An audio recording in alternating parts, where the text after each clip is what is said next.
how Muslims should use the Quran and the other religious scriptures to effectively convey the message of Islam. প্রথমবারের মতো বাংলাদেশে আসছেন doctor Zakir Naik. খুব শীঘ্রই অংশ নিতে যাচ্ছেন এক মেগা লেকচার ইভেন্টে। দীর্ঘ প্রতীক্ষার পর তার এই আগমনকে ঘিরে দেশের ভক্ত অনুরাগীদের মধ্যে তৈরি হয়েছে প্রবল আগ্রহ। কিন্তু কবে, দেশের কোথায় দেখা যাবে এই বক্তাকে?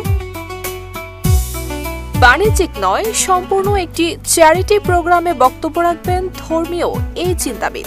স্পার্ক ইভেন্ট ম্যানেজমেন্টের আয়োজনে আগামী ২৮ অথবা ২৯ নভেম্বর যে কোনো একদিন রাজধানী ঢাকার মেগা লেকচার ইভেন্টে অংশ নেবেন ডক্টর জাকির নায়েক। আয়োজক সংস্থা জানিয়েছে আগামী ২০ অক্টোবর এক কনফারেন্সের মাধ্যমে এই আয়োজনের বিস্তারিত কর্মসূচি এবং স্থান ঘোষণা করা হবে। তবে কেবল ঢাকাতেই নয়, ঢাকার বাইরেও এই প্রোগ্রাম করার পরিকল্পনা রয়েছে প্রতিষ্ঠানটি। ওয়ালটন এখন দেশের সীমানা পেরিয়ে পৌঁছে গিয়েছে ৫০টিরও বেশি দেশে।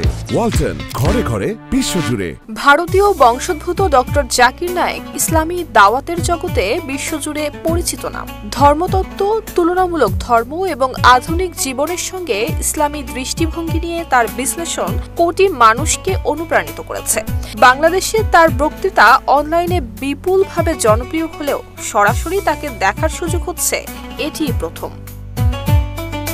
নুসরাত জাহান মেহেক, ঢাকা পোস্ট।